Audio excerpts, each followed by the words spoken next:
suis jamais à jour, les trends, j'y connais rien. Je suis une arnaque en fait. Je m'appelle Roman Dodvik, j'ai fait des vidéos sur TikTok, Instagram, YouTube et un spectacle sur scène. Sur TikTok, j'ai 2 500 000 abonnés. Abonnés.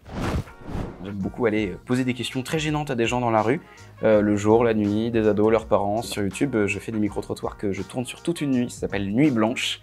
Je choisis une ville, une équipe et je pars toute la nuit. On tourne entre 19 h et 6 h du matin. Là, c'est une autre forme de micro-trottoir, c'est plus violent. Il a un t-shirt Pornhub. Le t-shirt. J'ai découvert ça là il y a une semaine. Ouais, et alors? C'est fou. C'est sympa, hein? 3 heures de suite. Est-ce que t'as fait comme le basketteur LeBron James? Ouais, je connais un peu, ouais. Ça fait longtemps que j'existe. Je suis un baroudeur. J'ai mené ma barque, j'ai roulé ma bille. En fait, moi, à la base, je viens du conservatoire. Un jour, je fais mon stage au Palais des Glaces, à Paris, et je rencontre Caroline Vigneault, une humoriste qui me dit je vais faire un stage, bah vas-y, va au bout du stage, fais ma première partie. Donc, je suis monté sur scène pour la première fois à 15 ans. Extraordinaire, souvenir impérissable. Je suis sorti de là en me disant, ça, c'est mon métier. Donc, du coup, j'ai commencé à faire du stand-up à Paris, dans les bars, dans les caves, les comedy clubs. Et le confinement arrive. Je décide d'aller sur TikTok parce que c'est un peu l'appli du moment, tout le monde en parle, et au début je voulais pas. Moi j'étais un mec, je disais non mais attends, moi je suis un mec de scène, je suis pas un mec des réseaux, ok, je m'en fous des réseaux. Puis j'ai commencé TikTok, je me disais vachement bien ce truc là en fait, je comprends pourquoi il y a des millions de gens qui téléchargent ce truc. De toute façon, vu que c'était le confinement, c'était soit je faisais du jardinage avec mon père, soit je faisais des vidéos sur TikTok. Le choix était vite fait quoi. La première vidéo qui m'a fait percer vraiment, c'était une chanson ukulélé que j'avais faite avec ma mère. C'était un duo tout mignon, on avait repris Dommage de Big Flo et Oli.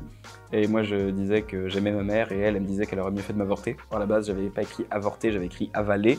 Et je me suis dit trop pour ma mère. Et pour toute la vie personne pourra nous séparer. J'aurais dû écouter quand on me conseillait d'avorter. C'est pas du tout la même chose parce que déjà le contact est pas du tout le même, hein. T'as des gens en face de toi donc c'est un autre délire. Et puis je suis totalement libre sur scène. Sur TikTok, YouTube, Insta, tu peux avoir des algorithmes qui disent non, tu ne parles pas de ça, s'il te plaît. Là sur scène, il n'y a personne qui m'empêche de faire quoi que ce soit. Je prends plaisir aussi à un peu défoncer le fantasme qu'on a sur les créateurs de contenu. Quand tu es un créateur de contenu, tu flippes tout le temps. C'est tellement angoissant. Est-ce que ma vidéo va marcher? Est-ce que j'ai la bonne idée? Tiens, est-ce que j'exploite cette idée à mort jusqu'à ce que j'ai épongé mon idée ou est-ce que je vais en chercher une autre? Et c'est un cauchemar. Et surtout, le plus gros cauchemar, c'est quand est-ce que ça s'arrête? Ta mère, elle sait où t'es là? On joue à la Xbox. Ta mère pense que tu joues à la Xbox là? Officiellement, on est chez lui. Officiellement, on est chez toi. Tes darons, ils pensent que t'es où? Bah chez lui. En vrai, si.